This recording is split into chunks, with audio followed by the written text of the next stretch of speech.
Kung papipiliin ka, ano ang mas gusto mong ka-date?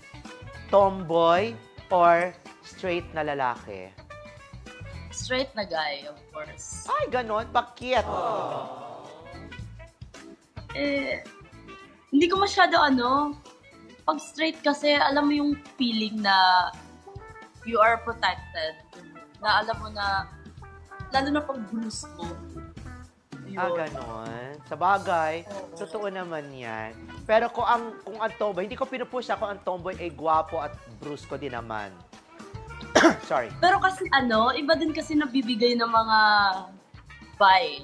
tomboy. Iba yung nabibigay nila eh. Alam mo yung, may feel mo yung love kasi, diba, same gender. So, alam nila kung paano kunin ka. Dahil nasubukan mo na ito. Yes. Hindi ko naman i-deny yun. Tama. I already tried before. Before yon. Okay, dumako. Pero kasi nung natikman ko, iba kasi yung Ay. Iba kasi yung? Iba kasi yung may tumutusok. Ayaw mo nang dinidila-dilaan ka lang, mga ganyan. Ay, mga ginagano ka lang. Sorry, bawal pala. May nanonood. Ay, mga bata, matulog na kayo. Habang maaga pa, ha?